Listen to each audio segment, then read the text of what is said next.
ABP 24 news पर वक्त हो गया है दिन भर की 10 बड़ी खबरों का। गणतंत्र दिवस के अवसर पर राष्ट्रीय राजधानी में किसानों को ट्रैक्टर रैली निकालने की अनुमति दी गई थी। ट्रैक्टर रैली के दौरान जबरदस्त हंगामे को देखते हुए गृह मंत्रालय ने एनसीटी के सिंधु बॉर्डर, टिकरी, मुरकबा चौक, गाजीपुर और नांगलोई के आसपास के इलाकों में इंटरनेट सेवा रद्द कर दी है।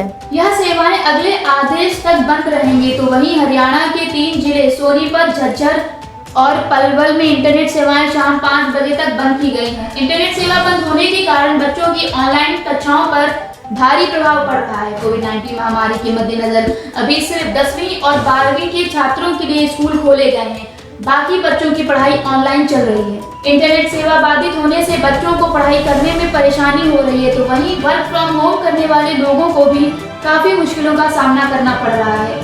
शांतिपूर्ण ट्रैक्टर रैली निकाले जाने के आश्वासन के बाद हुए बवाल को देखते हुए दिल्ली में उच्च स्तरीय सुरक्षा प्रदान की जा रही है। दिल्ली में हुए हिंसा के संबंध में अब तक 22 प्राथमिकी दर्ज की गई है। इसमें से ईस्टर्न रेंज में 5 FIR दर्ज की गई है। दिल्ली में अभी कई रास्ते बंद हैं। किसानों के उग्र प्रदर्शन के बाद 86 पुलिसकर्मी घायल हुए हैं। ट्रैक्टर रैली में हुई हिंसक झड़प के बाद बहुजन समाज पार्टी की अध्यक्ष मायावती ने हिंसा की निंदा करते हुए कहा, देश की राजधानी में गणतंत्र दिवस के अवसर पर किसानों की हुई ट्रैक्टर रैली के दौरान जो कुछ भी हुआ वह कहीं नहीं होना चाहिए था। केंद्र सरकार को इस घटना को अति गंभीरता से लेना चाहिए। किसानों द्वारा मचाए गए उपद्रव के बाद सभी VIP जगहों की सुरक्षा बढ़ा दी गई है।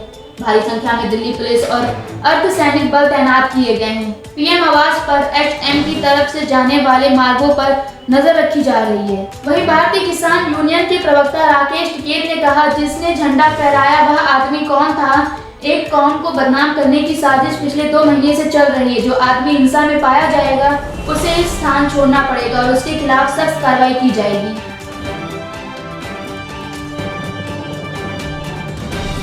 कृषि कानून के विरोध में हुई हिंसक घटना पर भाजपा प्रवक्ता संबित पात्रा ने कहा, जिन्हें हम अन्नदाता समझ रहे थे वो आज उग्रवादी निकले।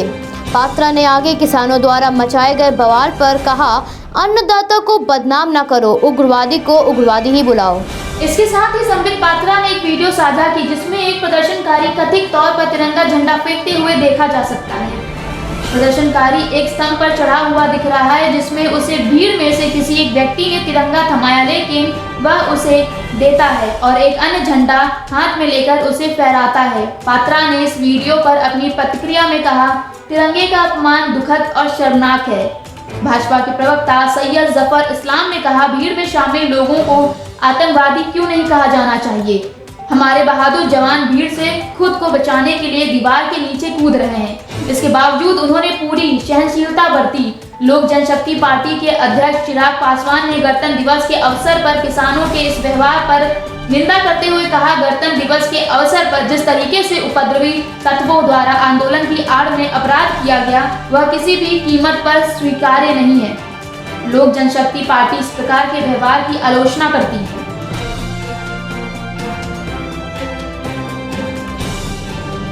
दिल्ली में ट्रैक्टर परेड के दौरान हुई हिंसक घटना पर शिवसेना सांसद संजय राउत ने कहा, ये भारत के लिए शर्म की बात है। नए कृषि कानूनों के खिलाफ किसानों के आंदोलन को दागदार कर दिया गया है। राजधानी में गणतंत्र दिवस के अवसर पर जो कुछ भी हुआ उसके लिए केंद्र सरकार भी जिम्मेदार है। केंद्र सरकार के अड़ियल रवैये के कारण दिल्ली में हालात बिगड़ गए और कानून व्यवस्था पूरी तरह से ध्वस्त होती नजर आई।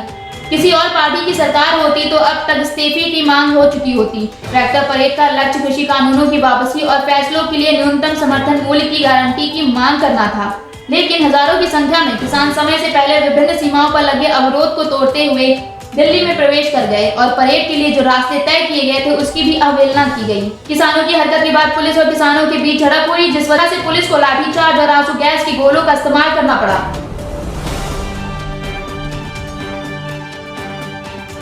किसानों ने गणतंत्र दिवस के दिन ट्रैक्टर सवारों ने रोड पर ही करतब दिखाने शुरू कर दिए थे और पुलिस कर्मियों की जान पर बनाई।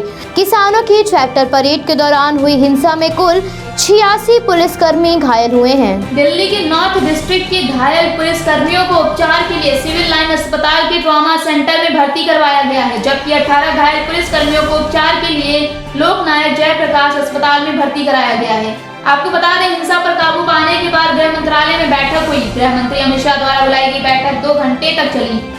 गृह मंत्री द्वारा बुलाई गई इस बैठक में आईबी चीफ, गृह मंत्रालय के आला अधिकारी और दिल्ली पुलिस कमिश्नर मौजूद रहे। अधिकारियों को स्पष्ट निर्देश दिया गया, कानून व्यवस्था दिल्ली में कायम करना प्राथमिकता है। राष्ट्रीय राजधानी के वर्तमान हालात को देखते हुए सरकार ने दिल्ली में पैरामिलिट्री फोर्स की 15 कंपनियां तैनात करने का फैसला लिया है।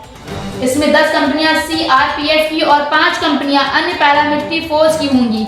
सरकार ने दिल्ली में पैरामिलिट्री फोर्स के 1500 जवानों को तैनात करने का फैसला लिया है।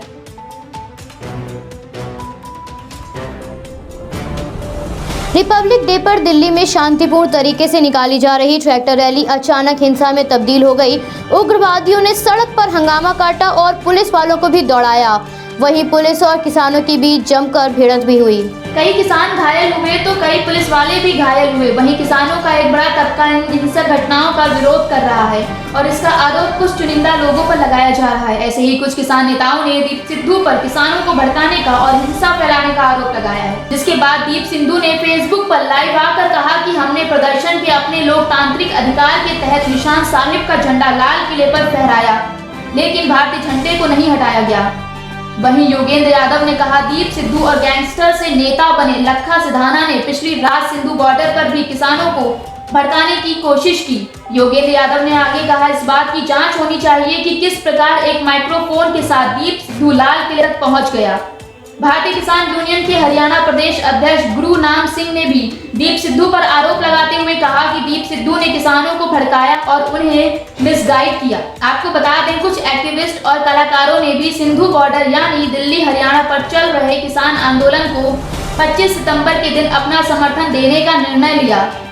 दीप सिद्धू भी उन्हीं कलाकारों में से एक थे जिन्होंने किसानों के साथ धरने पर बैठने का फैसला लिया था। उसके बाद दीप सिद्धू स्थायी तौर पर धरना देने लगे। दीप सिद्धू ने अपने सोशल मीडिया पर अपने प्रशंसकों से किसानों की समस्या को उठाने की अपील की थी।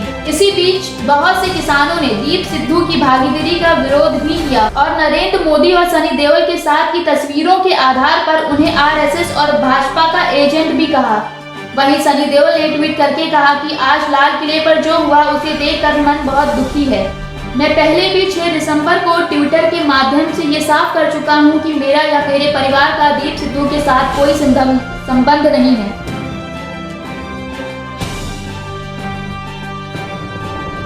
उत्तर प्रदेश के मुख्यमंत्री आज एनेक्सी भवन से प्रदेश के 75 जिलों के 3,42,222 लाभार्थियों को प्रधानमंत्री आवास योजना के तहत 2,409 करोड़ रुपए की धनराशि की सौगात देंगे।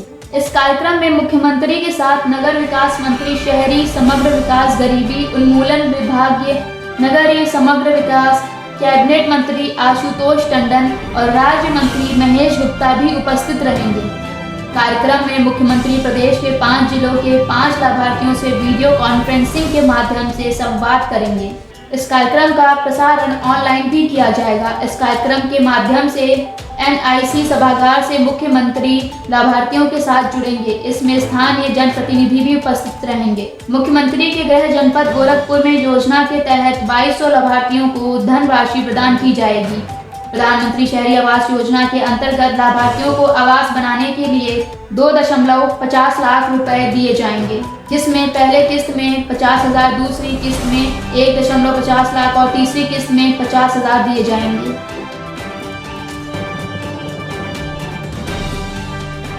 उत्तर भारत में ठंड का प्रकोप दिन पर दिन बढ़ता जा रहा है। पहाड़ी इलाकों में बर्फबारी के चलते मैदानी इलाकों में तापमान लगातार गिर रहा है। दिल्ली में एक बार फिर तापमान में भारी गिरावट दर्ज की गई है। भारतीय मौसम विज्ञान विभाग के अनुसार 21 वर्षों में पहली बार गणतंत्र दिवस पर सबसे ज्यादा ठंड दर्ज की गई है। आने वाले दिनों में शीतलहर का प्रकोप बने रहने की संभावना जताई जा रही है। उत्तरी पश्चिम दिशा से हवा का प्रभाव बढ़ने के कारण भारत के विभिन्न राज्यों में न्यूनतम तापमान आंशिक रूप से नीचे दर्ज किया गया है। 28 जनवरी तक मौसम विभाग के अनुसार घना कोहरा छाया रहेगा। मौसम विभाग के अनुसार मंगलवार को अधिकतम तापमान सामान्य से 2 डिग्री नीचे दर्ज किया गया, जबकि न्यूनतम तापमान सामान्य से 7 डिग्री नीचे दर्ज किया गया।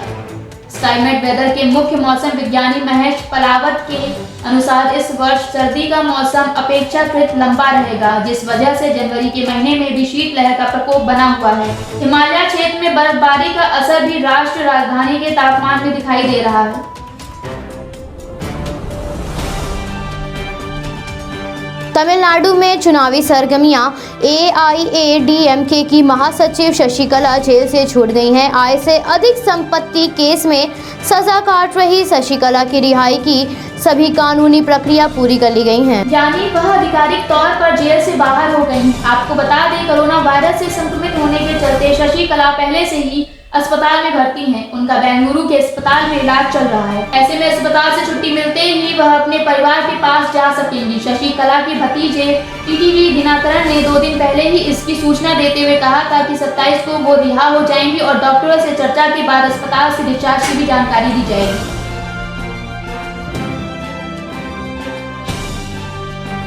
अमेरिका की पहली वित्त मंत्री बनी जेनेट येलेन सेनेट द्वारा नामांकन की पुष्टि के बाद उन्होंने मंगलवार को ट्रेजरी सेक्रेटरी के रूप में शपथ ग्रहण की। आपको बता दें, राष्ट्रपति जो बाइडेन की सरकार में कमला हैरिस के रूप में अमेरिका को पहली महिला उपराष्ट्रपति भी मिली है। जेनेट येलेन इससे पहले अमेरिका के केंद्रीय बैंक फेडरल रिजर्व की प्रमुख रह चुकी हैं। साल 2014 में वह पेट्रोल रिजर्व की प्रमुख बनने वाली पहली महिला थी। उनके ऊपर राष्ट्रपति जो बाइडेन के $1.9 ट्रिलियन के अमेरिकी राहत प्लान को लागू करवाने की जिम्मेदारी होगी। इसके तहत लोगों को $1400 स्टिमुलस का चेक दिया जाना है। इसी तरह कोविड-19 टीकाकरण और टेस्टिंग के लिए ज्यादा फंड की भी जरूरत होगी। एलन ने कहा था कि फिलहाल ब्याज दरें ऐतिहासिक रूप से निचले स्तर पर पहुंच गई हैं, इसीलिए कुछ बड़ा करना होगा। सबसे पहले अल्पसंख्यक कामगारों, महिलाओं जैसे उन वर्गों को राहत देनी होगी जिन्हें सबसे ज्यादा जरूरत है।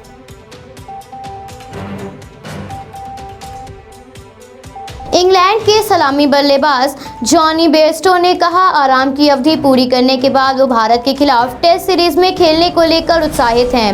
जॉनी बेयरस्टो उन 3 खिलाड़ियों में से हैं जिन्हें भारत दौरे पर होने वाली शुरुआती 4 मैचों की टेस्ट सीरीज के पहले 2 टेस्ट से आराम दिया गया है। वहीं बेयरस्टो का कहना है कि अगर मुझे अब आराम नहीं मिलेगा तो कब मिलेगा। यह इस समय दुनिया का तरीका है। कोई ऐसा नहीं है जो तीनों रूपों में खेलता हो, जो पूरे दौरा कर रहा हो।